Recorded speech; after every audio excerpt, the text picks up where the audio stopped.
present. Dale, I think you were. Do you wanna give us a quick update of what? Yeah. what you saw? Let's go back to when the Brown Act, non-Brown Act committee was formed last year. Jerry attended many of those meetings. I attended a couple. And it was a movement by the town council, a couple of members of the town council, and the committee chairs to discuss making it easier for committees to operate, essentially getting rid of the Brown Act requirements. And at that time, it seemed kind of a no-brainer that we should do that, because that means you don't have the problem of quorum and voting when you're remote. You could vote and so on. And probably a non-Brown Act committee would remove some of the other onerous requirements on reporting and so on, even though we would probably keep them. And so this committee, after discussion last year, recommended we become a non-Brown Act. When it finally was presented to the town council, it was significantly different than my original understanding, and Jerry can tell me if I'm wrong, but they said, okay, to be compliant legally, a non-Brown Act committee would not report to the town council. It would report only to the town manager, be an advisory body only to the town manager and town staff. The members would only be approved by the town manager, and there would no longer be a town council liaison. So hearing that, I asked the town council to not immediately change us to a non-Brown Act committee and let us discuss it as a group.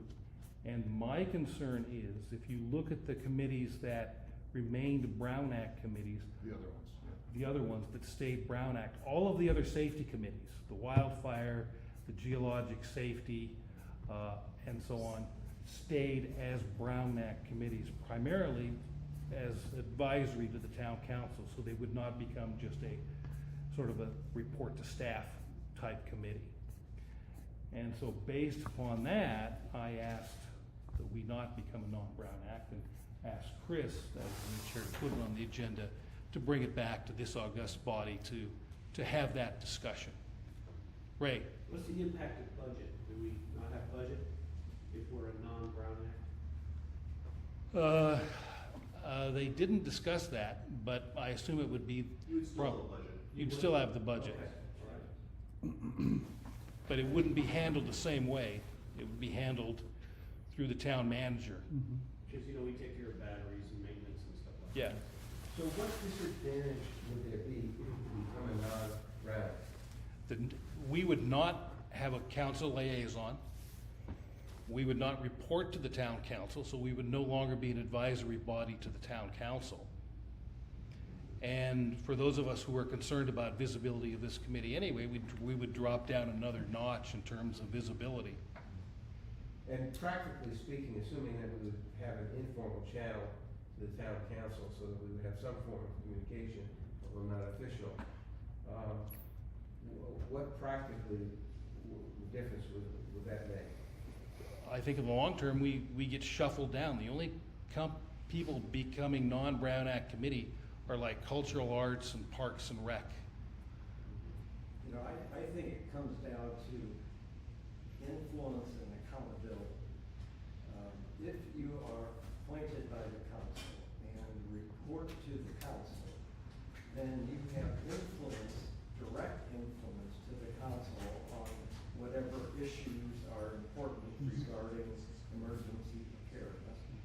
And I think the second is accountability to the public, because if you are a Brown Act committee, you have certain rules that make it clear that the public will be able to see what you're doing and be part of the activity. So for me, it's those two things, and I think given our mission, having influence and accountability is very important, and I would vote for continuing as Brown Act committee. There are some things that are a pain in the butt, but they're not insurmountable. We've lived with them for years, and I think we could continue to live with them. Okay, thank you. I see this I think the central issue here being a combination of transparency and then efficiency of working asynchronously. So I did a bit of research into the Brown Act last year, and I posted quite a bit about it and made many comments at the town council meeting. And I see the key thing that the Brown Act prevents is asynchronous communication, which is, any company or organization, they have regular communication channels, emails, calls, and because of the Brown Act, you can't do that. So that's a major impediment to working in a modern, efficient way. And so I was hoping that the output of the Committee of Committees and this whole review process would create a mechanism by where important committees like ours could create the avenue of transparency, where all of those communications are then made publicly available, but where the committee members can communicate totally asynchronously in a modern way. That would just be huge. And then I was also hoping that this process would ensure that moving to that arrangement would preserve the importance and the advisory aspect of the important committees. And I actually think the independence of the committees is really important, particularly around public safety. And so I think I would make the case that we should at least consider a process where the committees appoint their own members, where they're not subject to formal approval by the town council, because then that removes some of the independence of the committees. Like the committees, even our, except for the commissions, we don't have any legislator or any actual authority. It's all advisory. Therefore, it's I think really important and serves the best public interest if we have a independent advisory role, where if we think that the town council is going astray in something important, that we have the independence to point that out and make the case for a different course of action. And I think, imagine that the process of admitting new members to this committee was a committee vote, not the decision by the mayor or the town council or especially the town manager. So I think there's a whole set of sort of reforms that could be enacted that would get us to just a much better place, where the important committees could be both more effective, more accountable, more transparent, more independent. And you see residents talking about this, and I think, but I haven't, I looked at the pages, I just was trying to bring it up where this was discussed. I thought it was in the last council packet, but I don't see it. But I think there's still some potential work in progress to be made here, and we as a committee could potentially help establish sort of what some of those new procedures and stuff could be that gets us to that better place. Thank you. Chris? Yeah. Yeah, I have a different view. I don't see that at all. And that's because I've never felt in the time I've been on the committee any constraint because of our present identification. I just think for me, it's been the issue of the pain in the neck of getting all our discussions in a way that we can move forward, and the burdens that the Brown Act requires with respect to communication, but not the independence of our committee at all. I appreciate what you're raising, but I just have never felt that constraint. I don't think our role to advise the town council would be considered credibly by the town council as compromised. I've never felt that. So I would encourage us to continue the Brown Act exposure, though I'd love to have the freedom from those restrictions in order that there be that credibility and accountability and relationship with the town council. I don't feel strongly about this, but I clearly lean in that direction for those reasons. Thank you. Any other? I think in the past, we've been able to get things done without any restrictions. I mean, all the radios we put in, the antennas and so forth, this committee has done an awful lot of things without any restrictions. So to say we can't do things like that, we'd be able to do it already in the past. Okay, thank you. I have some thoughts, but maybe I'll save them till after I ask any audience members. Any guidance from our liaison? We go to the mic. It's not working. It's not working, there's no reason. Partially working. It is Oh, it's partially working. Okay. So we should use the mics. I'll try. We should use the mics. I mean, it's ultimately your call. I was honestly a little surprised when I saw that you were opting to be non-Brown Act, just because you do advise us on policy, which is a little different than some of the other committees that are really centered around, planning specific activities. It's probably, I mean, it's a pain, but it probably does make more sense, in my opinion, my sole opinion, to be a Brown Act committee, because you do advise us on policy. As far as not being able to meet asynchronously, as long as you don't have a quorum meeting, you can do that too. If for some reason you had a subset that was a quorum of the committee, you would just disclose whatever you discussed at your next meeting. It's a bit of it can be a hassle. It's not an easy thing to do. And if you're communicating by email and sharing files and things, it becomes a serious hassle. Going through the manager, you still, like anything you sort of want to say still gets relayed via the town manager to the council. So your ability to advise us on things would still be there. It'd be a step removed. It's a little different. I think either way would work. But again, it probably, like I said, there's a reason why wildfire and geologic safety remained as Brown Act committees. That's probably makes more sense for you guys. My 2 cents. All right. Anyone else? Any more opinions from committee members? I guess I have,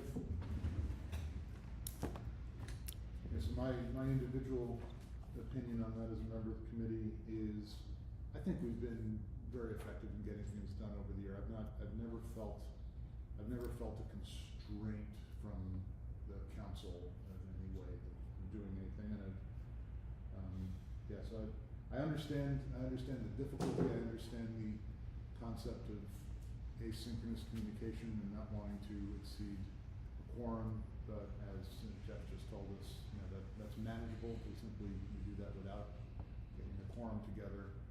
I think we've been able to pull it off, and quite frankly, I'm probably the person that has most been either inconvenienced or troubled, whatever it is, by having to join remotely, because I just travel a lot.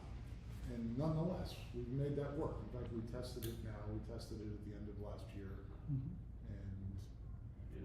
while it's a pain and it gets some funny looks from people, Recording in progress. when you post a Portola Valley committee agenda in the lobby of a hotel for 3 days, people wonder what that is, but I've yet to have anyone show up in my room at the appointed time and demand to be part of the proceedings. And I think there is. Oh wow, things have happened. We're on. All right, to the audience, if you can see and hear us now, that's great. Now we can't see and hear you yet till I log back into the computer. So let me finish this thought, and I'll try to get to that. But I think there is a status to reporting to the town council. It's intangible, but I feel that way. And I think in terms of transparency to the public, I think people would ask, why did you change? As opposed to, you're trying to do something without having all the full disclosure. But again, net, my recommendation would be we stay as a Brown Act committee. So They have video but no audio. They have video but no audio. All right, well, I see some hands here. Let's let Jerry go first, and I'm going to try and I log back just in. one other comment. I know that different attorneys have different opinions, but being on the Sequoia Healthcare District Board, which is Brown Act government special district, the rules around not attending meetings or attending Zoom meetings is. So I don't know if you guys can hear, but we can't hear you. We're working on that. Can you hear me now? We can hear you.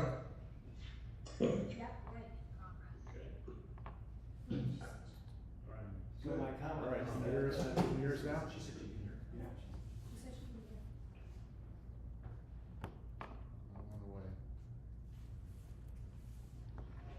Oh, I see a picture of us though. It's not on me, but that's okay. By the way, And I realized that was you talking, Greg. I was so excited. so is there still no Yes, I audio was. from here? Anyway, So we can't hear the school bus. To finish up, I think it would be good if the town manager, or preferably even the attorney, put on paper for us the rules around how many meetings a attendee can miss as a Brown Act committee, and whether somebody can or cannot vote as a Brown Act committee. So I just want to be sure that we understand completely the rules on how to behave with Zoom under a Brown Act, which I still support.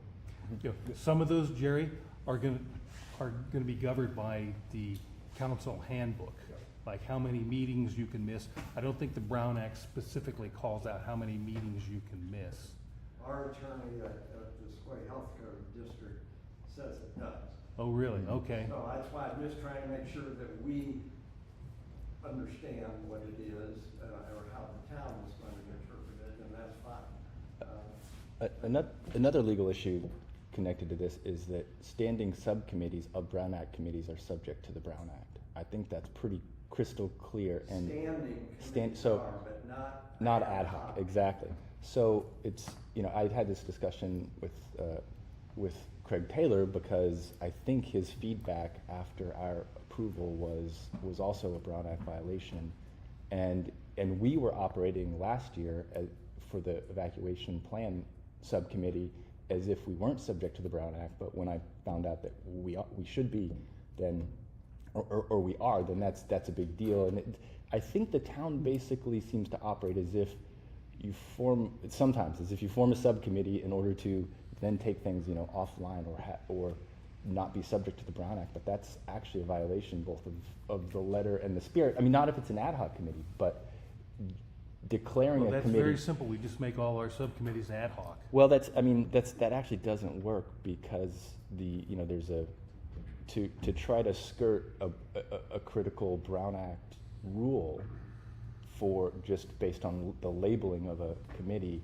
you would have to, change the members. It would have to truly not be a standing committee, and you don't want to do that because you want to have the continuity of the people working on it. Committees at the Sequoia Healthcare District all the time to tackle certain problems. Sure. They are not subject to Brown. Yeah, those are bona fide ad hoc committees. But calling a standing committee ad hoc for purposes of avoiding the Brown Act is a clear violation. Right. Okay, So let's- we just need to Yeah. be clear about if you want to make something a standing committee, they're going to be subject to Brown Act. It's not a problem. You just have to understand when the president of the committee, or of the board, makes that decision, whether it's going to do it as an ad hoc or we're going to vote on setting up a standing committee. It's not a complicated. Okay, let's wrap this up. I think, as far as legal advice on what we need to do with our committees, let's get that from the town. I don't think we're in a position to get independent legal opinions on whether we're doing it properly or not.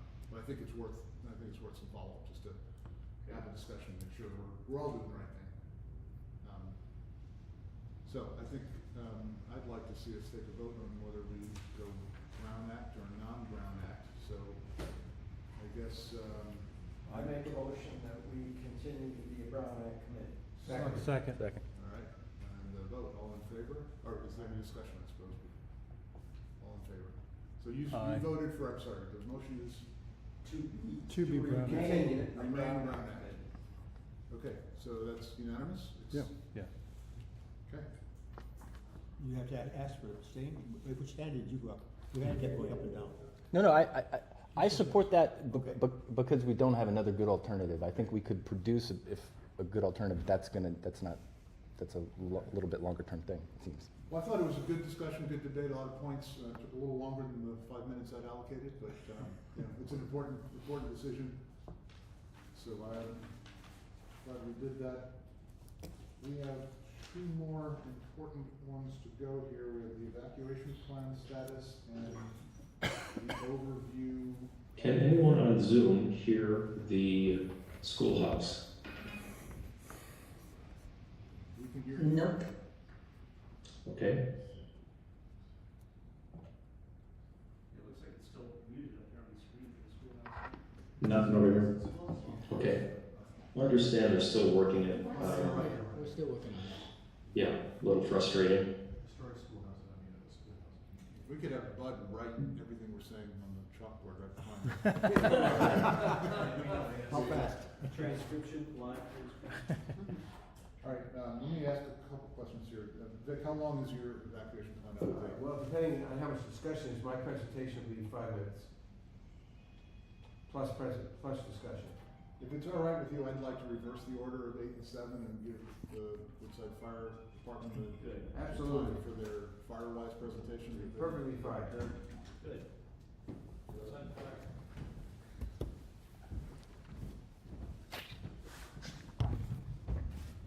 Yes. Yeah.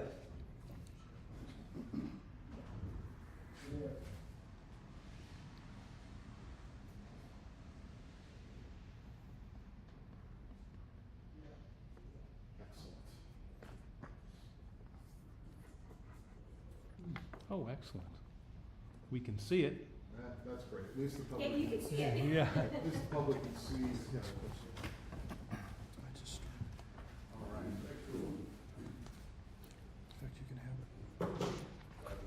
Yes, please. Go ahead. Good morning, everyone. For those of you who haven't seen me in a while, my name is Marshall Hurd. I'm the Deputy Fire Marshal, along here with the Fire Chief and the Fire Marshal.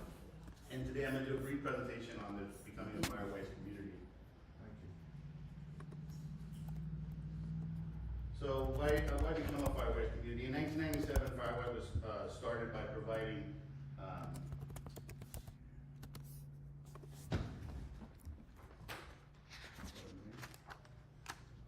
Firewise was started by providing tips and tools for landowners at no cost, basically to help the growing number of people living in these communities where there were wildfires and to help protect the real risk of their homes and their neighborhoods. This program helps communities get organized and basically find a direction for their wildfire safety efforts and needs for their community.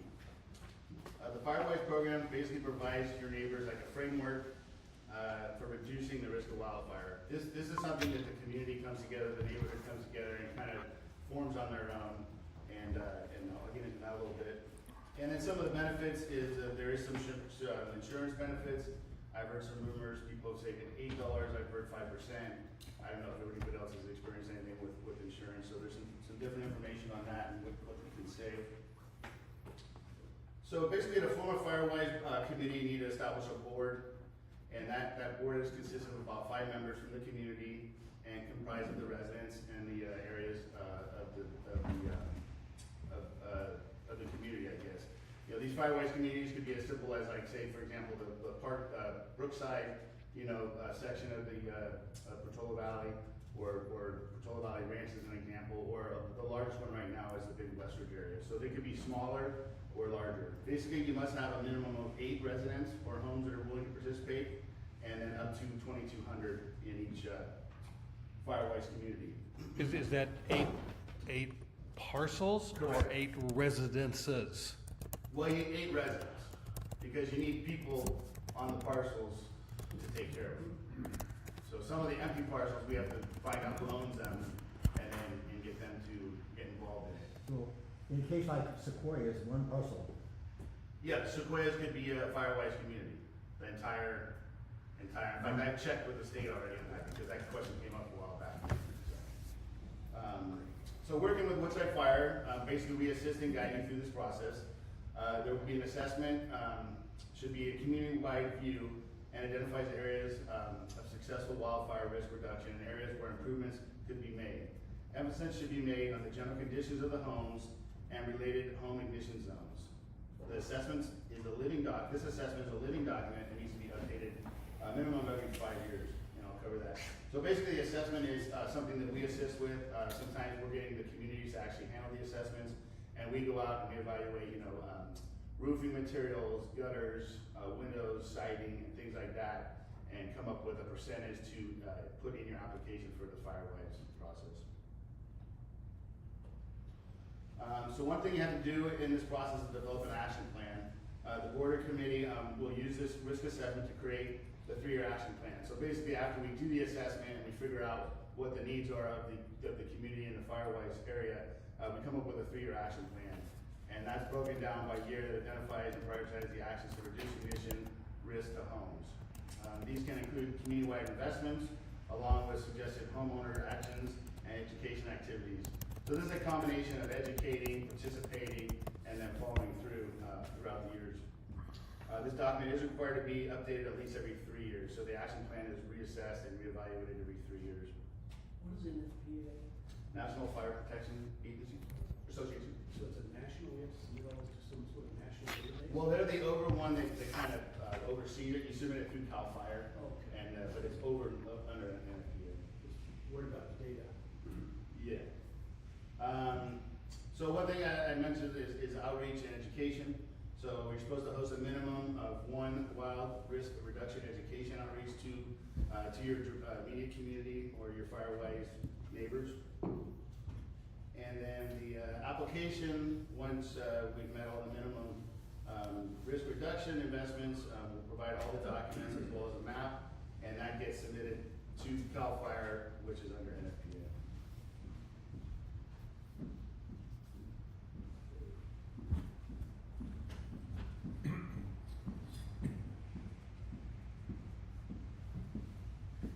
Okay.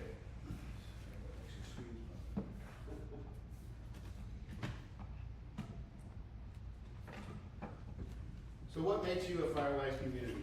These Firewise communities are those that have taken appropriate measures to become more resistant to wildfire structural damage.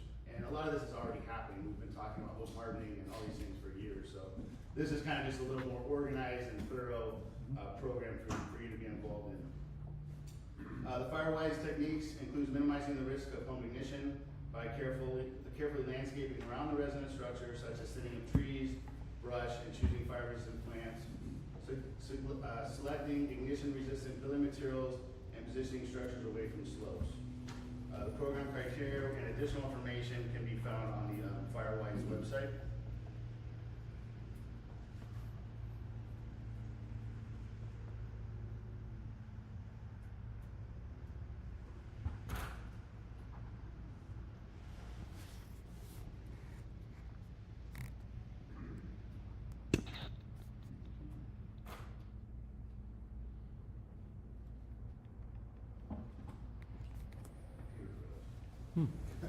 Technology is not our friend today. Never my friend, period.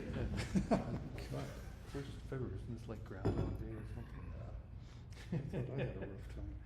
There we go. Use a bigger hammer.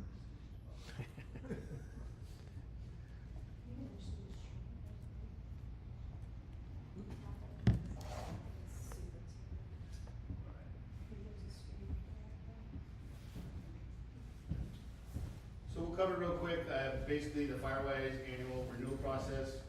We talk about every year there needs to be educational outreach.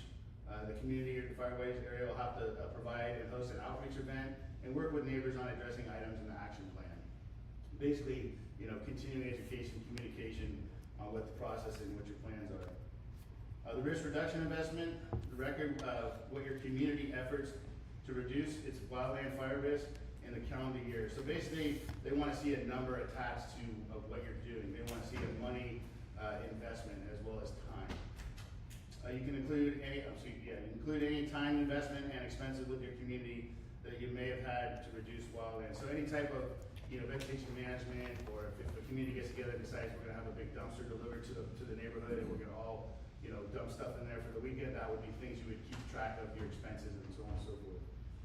You want to keep track of all your activities towards your investment. So anytime you do things, you want to make sure you log those in the calendar and collect all this information from the residents in your community. At a minimum, each site is required annually to invest an equivalent of 1 volunteer hour per dwelling unit in the wildfire risk reduction actions. If your site has identified 100 homes within its boundaries, then 100 hours of work or a monetary equivalent, which will be $25.43 per dwelling unit. And that number, I couldn't find a more updated actual amount, but that number I think is a little outdated. They haven't updated that. So every 3 years, as I mentioned, you'll have to update your action plan. You review and update your action plan, and you can check with the 2019 application to see what year you will be due for your update. So basically, again, when you submit every 3 years, the action plan will have to be reestablished. And the department will work with you on maybe looking and reassessing areas and areas where we can evaluate and improve and add to the action plan. Every 3 years, the community risk assessment will be done. That's every 5 years. Review and update your community risk assessment. You can check your last application to see what year you'll be up for a resubmittal on your 5-year plan for the community risk assessment. And then you'll update your old risk assessments and make a new one. So basically the old one will kind of go on the wayside, and then you'll have this new action plan that you'll work on for the upcoming years. And that's all I have. So any questions? Everybody's hand goes up. So how will this, I understand the Woodside Fire does periodic inspections of properties themselves. How does your periodic inspections, how do you integrate into this Firewise program and their board? Well, we do the defensible space inspections you're referring to. Mhm. So they kind of coincide. That we're looking at basically the same things. We're finding that when we do a defensible space inspection, typically we meet with the homeowners. We like to come and spend half hour to an hour, walk around your property, identify anything. The Firewise information, some of that we're gaining a little quicker, so there isn't long delays in the application process. And so we're doing quicker inspections for the Firewise just to address those needs. At some point, once we get ahead of ourselves and we get all the parcels and properties assessed in the whole district, we'll have that information to basically pull from.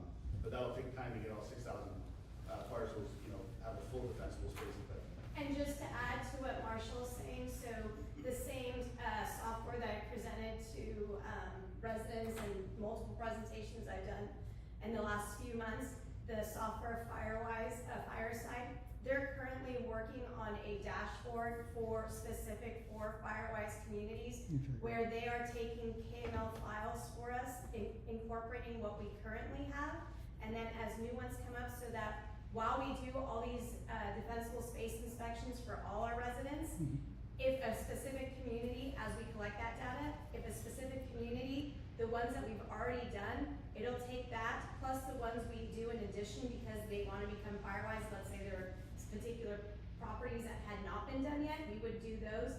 And then what this dashboard does is it'll pull the data from that and be able to assist in filling out the actual application with giving us accurate percentages of like, okay, these many roofs have Class A, and it'll help us break it down to make for an accurate application that gets submitted into Firewise. So the dashboard is gonna illustrate exactly the format of what NFPA's application requires, and then use the data that we've already inputted in there and extracted into a report form for us. So it's gonna be really good once that, and they say, we just met with the software company yesterday, we did a training, and they said within the next month that's gonna be available, which will be great because with the existing Firewise communities we have, some of them are gonna be up for their renewals and stuff, so we're gonna already be able to start integrating all that information.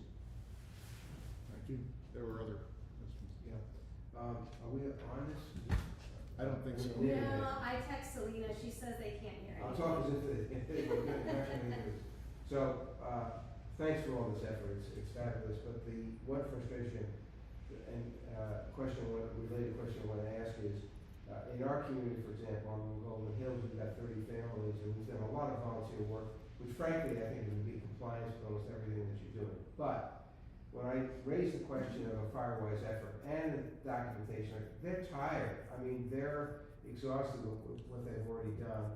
And I don't know if you have any suggestions along these lines, but I know myself as if you will, the founder of that group, I can't spend any more time on it with all whatever is required for application or anything else. And I don't have any volunteers that are willing to do it in this community that already have given a lot of their volunteer time. So any suggestions you have along these lines would be terrific. I don't know, by inviting you to come over and speak to some people, be helpful, but this has been a very active volunteer group, and I suspect that's going to be a challenge in your community. It's somebody conscientious and dependable to do the organization to bring this about. well, not only one or two people, but you're supposed to establish a board of 5 members. Right, exactly. And I've experienced this quite a bit. I've been getting communities that want to do it, and once they realize that they have to do the legwork, this is their program, this isn't something we do for you, we help Exactly. assist and manage, people tend to back down, and I've Yeah. seen some fall off the radar, but there's still other people, maybe you expand that area of Woodland Hills and get some people, you know, that are willing to do it, and maybe make that a little bigger area and capture some people that haven't spent so much time and are willing to do more volunteer time, that might be an option. But I do see that, I don't know if you have a better option on that, but it's, you know, it's. I do have another that can help encourage the people who are exhausted and have done so much work. If we were to do, because I don't know where, we would look at what areas you're talking about. We could look at what we've already done for defensible space inspections.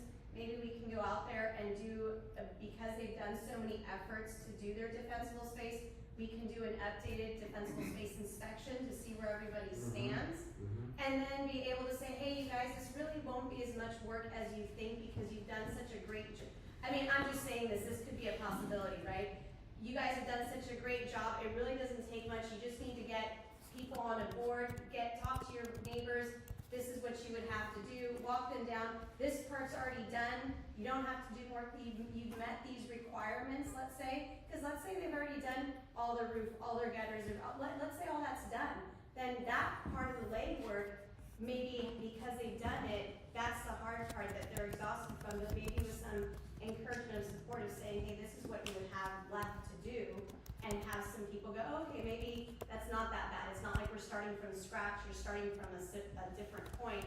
Might help in the encouraging and maybe recruiting people to want to start the board, and some support people along, you know, if you figure whatever number of residents you have, if everyone just takes a little piece of that pie of what's needed, just a small task, maybe a half hour, maybe an hour of your time on a Saturday or something, I think it might help be more palatable as, you know, a few people going, oh, we have to do this whole thing by ourselves. But maybe if everybody wants to do it and everybody get broken down, hey, you'll be assigned to do this, if you can do this, you know, what have you, it might help try to get you there. So I think the key, I just want to leave this thought with you, is their willingness to do it is key. Are they really going to do it? And meaning people that you can depend upon. Yeah. And the people I can depend upon have done a great job for our own voluntary group, which is much in compliance with what you asked for. They're out of time. And I know leading it, I'm out of time. It's taken a lot of work to get where we are. So what I'm going to suggest is, and I assume you'd be open to this, if I can get a group together that at least have an open mind, but if not volunteer, and someone would be willing to come and talk to them about this, or what's involved. Is there somebody from the fire district that would come and speak to this program, or? Yeah, absolutely, that would be me. Okay. But again, the legwork is, you know, you still gotta get a board, someone's gonna manage the application, there's gotta still be some people that are willing to do some legwork and get all that going. Right. And I'll be honest with you, this isn't a huge, fast, expedited process. I've been working with a few communities here now, they've been taking months to get it approved. You know, CAL FIRE's inundated with new applications, so they tend to look at it real quick. If they see something wrong, denied. You know, then we fix that, we send it back in, next thing, denied.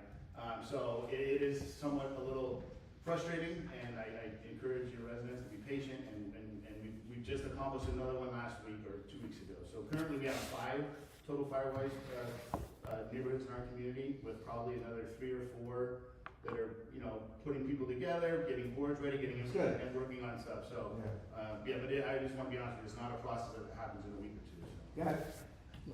I'm told that we're live now, that you can actually hear us. And let's, Actually, super. as important as this is, let's try and wrap up the questions here by 9 o'clock, and then, I'll beg everyone's indulgence to maybe extend our meeting out to 9:15 to finish up today, to make 9:15 our hard stop. I apologize because you'll I think probably. Jerry's up next. Okay, sorry. Just a couple of points. One, could you send us this PowerPoint? Yes. Number 2 is, I shouldn't say we, my wife just organized our neighborhood, and we become a Firewise community, and it is based solely on her efforts. She sent emails repeatedly and got no answers to people who live next door. So this is awkward. So you need a zealot to actually move the ball over the line. And the third thing is that Chip at WPV Ready is very experienced and actually walked Joyce through this whole process along with Marshall. So there is plenty of help available if you find the zone. Chip is an excellent resource for those of you who don't know him. Yeah. But he has helped me tremendously, and he has that computer savviness and can make all that stuff work that I can't. So he's been a huge asset for me and the Firewise community. All right, one more and then I. And what, I apologize because you already covered this in the presentation, but what would be the 30-second elevator pitch to, like, you know, Vic's Golden Hills community of what the benefits of becoming the Firewise community over what they've already done are? How would it help them? Basically, for them, it'd be, I mean, is there a big insurance benefit for the people there? I don't know. Again, all the insurance companies are different. Yeah, So right. if there's a big insurance, credit or something, that would be certainly something to look at. And then just to be an established Firewise community that, they put a nice sign up and you're recognized that you're making all those efforts and you've done a good job. But, I mean, you're already doing it now. Exactly. It's just not all been put into an application and submitted, so. Your community's safer. I think the point is that if your neighbor cleans up their property, there's less chance your house will burn down. I mean, that's why you wanna be Firewise rather than just operating independently. You want your neighbors to have done the same thing. So I think this is amazing. Thank you very much. I know I want to ask you to do it, and I really appreciate it. What is maybe a meta advantage? Is there something from the town's point of view, something this council, not council, this committee should be doing to support? I mean, just encouraging the residents, I mean, kind of have a better understanding of the process. I've expressed that it's not a quick one, so, encourage people to do it, but you gotta have that firecracker, that leader, that's gonna take the reins and be persistent and, be patient and work through the process. I think that's the best message you can spread. Can you get a certification as a town? Can you be a Firewise town, or is it really community? That's a good question. I've never had that question asked. I can look into it, but it would, we're having a tough enough time getting smaller little communities to establish them in the town. I think it'd be hard to get the whole town's buy-in to do Yeah, that. maybe it's too early for something like that. I'm just. Maybe, yeah, I mean, I think maybe as we see more and more developed and we, once we get maybe 10 out here and we realize there's a few sections we can add, then we put some pressure on them and then maybe you can accomplish that. Because I just mentioned that one of the things we are doing is individual members, and I've been involved, some others have been involved, Rob is too, is individual neighborhood groups have invited us to come and speak to these various issues, and we can add the Firewise qualification process to them as well too. I think that would be helpful. I do want to stress, I'm happy to go and meet with the community, but we need to also, pay attention and be organized. So if we find that all these different ones want a little speech, we need to coordinate something and have everyone together. We can't run around in every little neighborhood. So if we find that, let's kind of look at that and make sure we address everybody at once. That's great. Any other questions? Any guidance or input from the council? Is the council aware? Yeah, we've actually talked about Firewise over the years. A couple of things, correct if I got this wrong. Hillsborough, I believe, has 2 Firewise communities within Hillsborough, because just two different groups within the town organize themselves. The town is not, I don't know any towns that are Firewise communities, because of that. Plus question of scaling. The ranch is also a Firewise community. Anecdotally, I believe people on the ranch still got their insurance non-renewed over the years, even though it was a Firewise community, so the insurance company's acceptance of Firewise is not uniform, we'll put it that way. I don't want to oversell the program to the public, I'll put it that way. We've looked at it, and I think we sort of tried, between what the district's already doing in terms of, we felt like it probably wasn't adding a lot in terms of our just coverage of things. We felt like the fire district doing their fire defensible space inspections is probably a better use of, or better priority, or a better use of resources, as opposed to us trying to go and organize a bunch of communities. So we did, the wildfire committee a few years ago organized sort of a neighborhood cleanup over on off of Golden Oak a year or two ago, which was a success. Got about I think 14 households. Yes, we're aware of it. We haven't, we sort of encouraged it, but we haven't really pushed it as a town priority. All right, great. Thank you very much. Any other questions? Any guidance or input from the council? Is there something that you would like to see fair enough. Any other last comments before we wrap this up? Okay, thank you very, very much. Thank you. Really informative and, great work. All right, as advertised, let's do item number 7 now and do a quick report on the evacuation plan status. 5 minutes, I hope. Okay, yeah, let's try and Start with your questions. So I'm glad to say, We have enough space. so, I'm happy to report that we have continue to make progress to get this evacuation plan moving forward. For those of you that were not here last time, there were a couple, I just want to reiterate that I have spoken to legal counsel, both for the Portola Valley Town Council, as well as for the fire district. They're all green and go. If we come up with a plan we want to recommend, something they can consider regardless of what history you may have heard about. So with that, I've spoken with several resources since our last meeting, and I'm happy to report that Kim, notwithstanding a very busy transition, has managed to get to us the redraft of the proposed plan with their suggestions. I just want to emphasize, as Kim has related to me and forwarded the plan, that this is an evacuation plan for the town and not for the residents, which is an important distinction for us to keep in mind. But with the note that this is a well-written document informing the residents on how the evacuation plan works, and it's really done a great job identifying resources and how to. So we appreciate, which is consistent with what Don shared with us last time, this encouragement to go forward. So where we are, based on my earlier conversation with Craig as well too, is that I believe we're ready to consider if there's anything further this committee wants to do in its subcommittee. I think the next step is as follows. I'm prepared to go forward with this plan. I've already asked Sharif to let the town look at it. I moved it a little bit faster there, but I don't see any reason not to give them an opportunity to look at it from a practical perspective.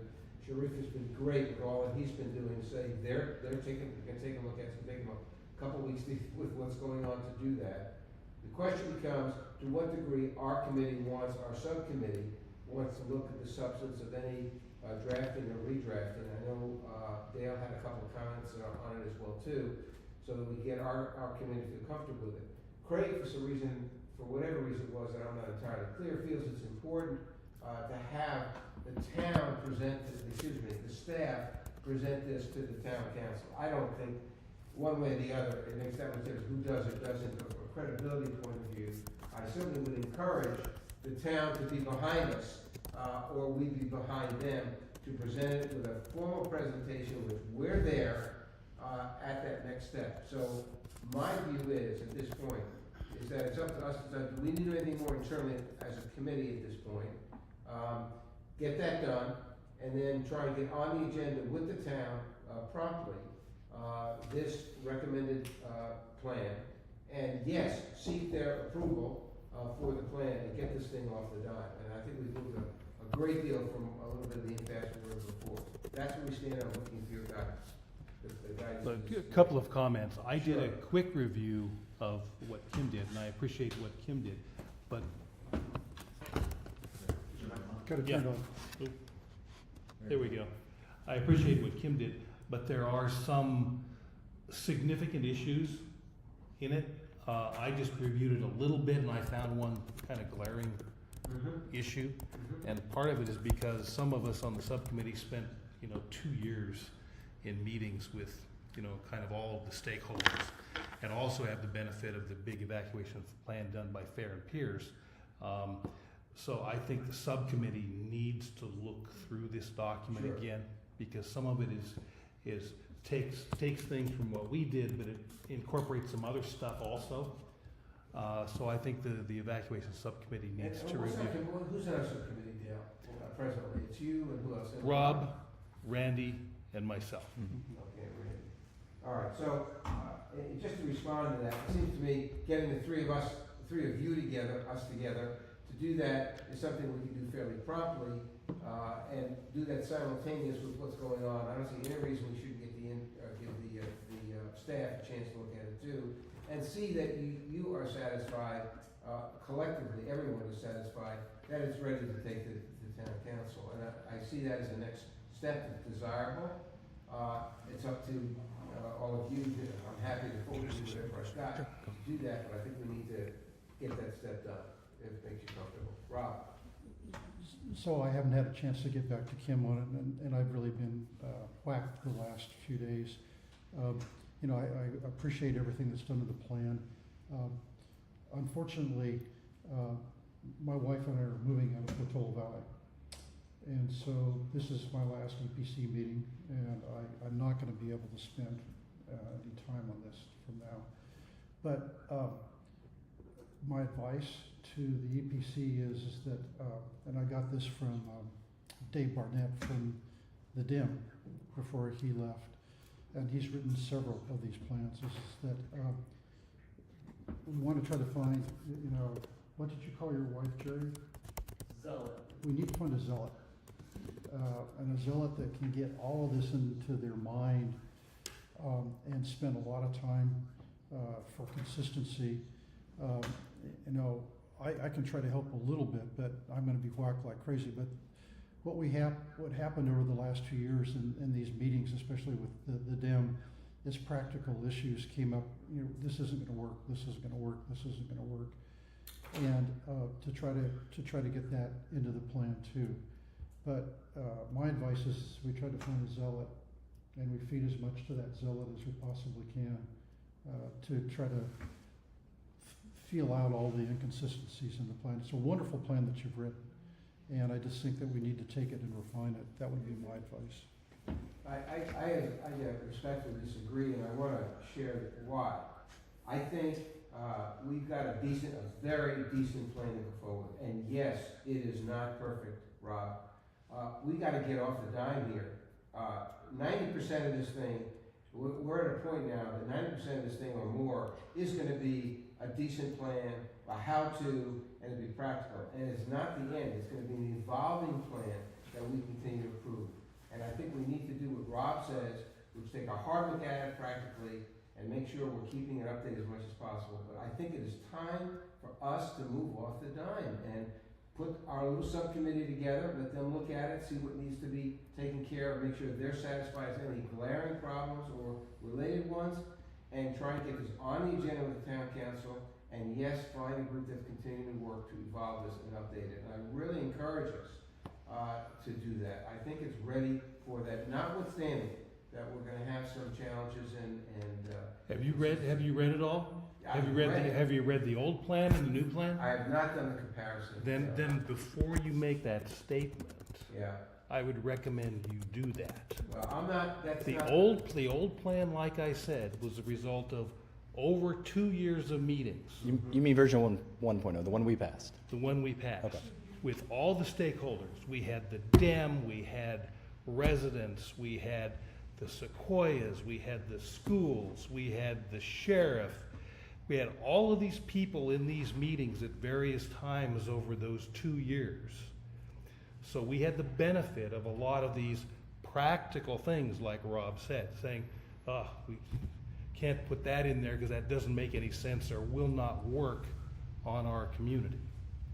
And so I'm really comfortable with the first plan that we passed as a subcommittee. Just a quick reading of the second plan, I'm not so comfortable because I found sort of a glaring whack me across the head with a fish problem. And I haven't had the chance to review it in its entirety. All right, so what does the committee want to do? It sounds like even the subcommittee is saying they want to get back together before the subcommittee's going to recommend it. That's what I'm It's hearing. fine with me, and I think that's the way to go. And I just asked the subcommittee to do exactly that. If that's the way our committee So feels we should go forward, then, Randy?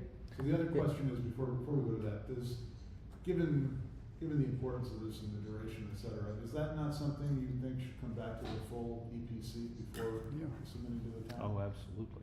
Whatever the EPC desires is fine with me. And is doing that at the next monthly meeting a reasonable timeframe, or does that fall out of line? I'd say that it's up to the subcommittee, because what we've got, the next draft is there.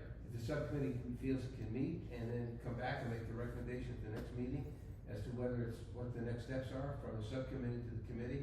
That seems perfectly a logical way to proceed. So we agree potentially put it on the agenda today. When the subcommittee is finished with its work, it distributes to the committee for discussion at the next. That's perfectly fine with me. As long as we include it in the packet, I think that all. It's really subject to the subcommittee. Yeah, there's a key practical issue, which is we're losing our champion. Can we get? And we're losing somebody, right? I'd like to provide a comment on it. Good, Kim. So the reason I made that distinction is, as Dale has stated, the 2 years that were put into the first draft that was released was very well written, very well detailed. And the only issue that was with that plan is really, it was very informational and how-to guide for residents, because it gave an overall of how an evacuation plan works. The redraft, it is not in any means, as I said, the redraft is not a perfect document yet. It needs the subcommittee to review. Because there are some overlaps that need to be compared between the two, I compared some, and some of the information that was in the first draft is not necessarily how the responsibilities of the towns and the fire department would work in an incident command system. The other thing is, it's also under review, again, from what I spoke to the Dems and with the sheriffs, when they reviewed the original draft, they just looked it over as, yeah, this looks like a good document that can be used, but it didn't clearly identify exactly the breakdown of each of their roles. And that was, for them, they're like, that's fine. But what this redraft did is it's narrowing down and speaking in every different part of the plan for how we would operate on our level, not on a resident level, but how fire would what their jobs would be, what sheriffs would be, what the Dems would be, what the town would, what's not even the town, it's actually the town manager, and some, whoever they identify in their staff. But also talking about what town public works would do, what San Mateo Public Works would do. But everyone still needs to do a review, because everyone needs to have an understanding in order for this plan to even work, what their role is, and is that really a function that they would have. So I spent time, I spoke to San Mateo County Public Works, got in contact with Town Public Works with some of the things that they already knew that they'd be doing, but realistically, how much could they do? Because if they don't live in this area, we do have volunteers. So there's a lot of components that need to be discussed further with each of them. I know the 2 years, as Dale said, they've met with a lot of people over the 2 years in multiple meetings and everything, and that part is really important and vital to capture what it was specific from those jurisdictions of what their actual role would be in it, what they would or would not do. Because I'll tell you, at the end of the day, when something is really happening and you have this plan, unless everybody really knows what their role is and has identified the specific people who are doing those roles, it's not gonna happen. It's really gonna be who's on staff at that time. Fire department's gonna go out, they're gonna do what they're supposed to, what they're trained to do. They're gonna start delegating. The town's gonna be looking to fire for guidance. Fire is going to communicate with sheriffs, because they're pretty much have worked on so many emergency scenes that they know what each of them are capable of doing. So I think it's important with this redraft in comparing the two, but still looking at from a jurisdictional point of view as opposed to a resident point of view of how the higher levels would be managing everything for that evacuation plan. So mirroring the two, one of the things I saw in the first draft was they do need to coincide as far as breakdown in a lot of ways, but it's understanding how they're supposed to coincide. And also that certain things in the revision is how it should be, and the original plan needs to adjust to that, but there's things in the original plan that need to be in the redraft. However, being very careful when you do bleed them together, that again, this plan is not for residents. This is not at all what residents are doing. What you guys have done, it was great for residents, but it's not on an upper level. That's why everybody, when I spoke to the Dems, and again, like I said, it's still in the review with the Dems and the sheriffs, but in talking with them, it was, oh no, that's not what we would do. I'm like, well, the original draft, you guys reviewed it and said this was good. And they're like, yeah, it's good for the residents to know, it's good for residents to be out there, but it's not what we would be doing. So it's a careful understanding, and again, who's talking to who. For me to talk to the Dems and sheriffs is certainly different on a different level than residents talking to. So anyway, I want it to, my thought is it needs to go back to the subcommittee. They definitely need to go through it. We need to wait for the feedback from sheriffs and the Dems. I know the need to push this off the ground and going, but it does still need its final understanding with everyone's roles being identified and understood before you can actually go to, because it's just gonna be a piece of paper that is filed away and no one's really gonna know what that means. Yeah, got it. So my recommendation is to wait for everyone's comments, come back together with the subcommittee to have all that information before it goes out and says, okay, everyone is understanding on their part, and now it's good to go to the town for adoption. So that's my recommendation. So I'm very comfortable with that, and I think that also refers to Dale's interest and concern that we not lose history here and all the good work that's been done. Rob? Just one comment. I want to make sure that you don't misunderstand my appreciation for what you've done and exactly what you've done, which I think is correct. My only comment, especially, is I've only seen this since Monday night, and this happens to be one of the most impactful periods of my life right now. So I would like to spend quite a bit of time on this, but I can't. And I want to try to help, not hinder. But a year ago I was spending months trying to get this thing through different people, trying to drag it out of people, what would work, what wouldn't work. And you're right. I mean, what we wrote here was the best that we could get out of people at that time, and we appreciate that. But Vic, I don't want to be an impediment to getting this done. My God, what have I done the last year is try to get it done. But I've had a chance to see this for less than 2 days myself, and it'd be nice if we could get this done in a month.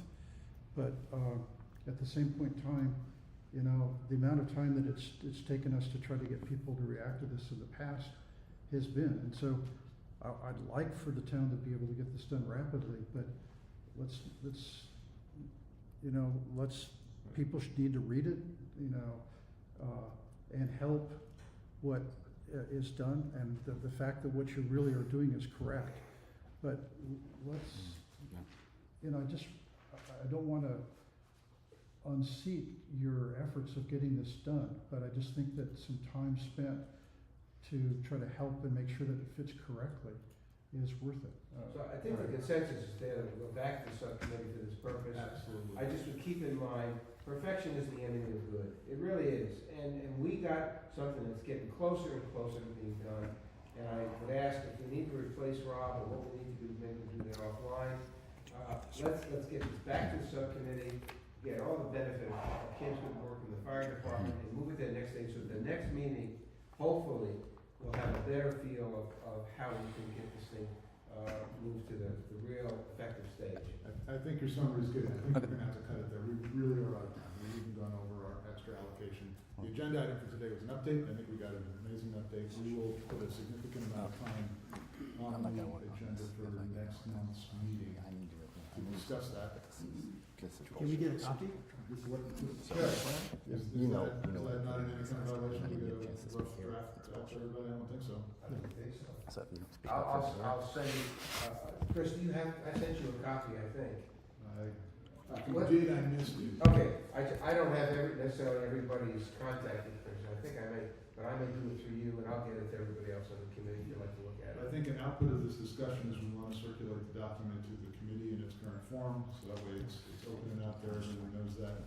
It'll go around. That will mean that becomes part of the package. You're prepared for that? Sure. Rough draft to be part of the package for next committee meeting? Sure. Can we get before then? Yeah, no, we'll get it as soon as, but we will share it, because if we're all looking at it, then it's a disposable document. We'll put it in the agenda packet. Okay, I think with that, I want to, as a follow-up, say to Rob, thank you for everything you've done for not only the evacuation committee, but for the emergency preparedness committee.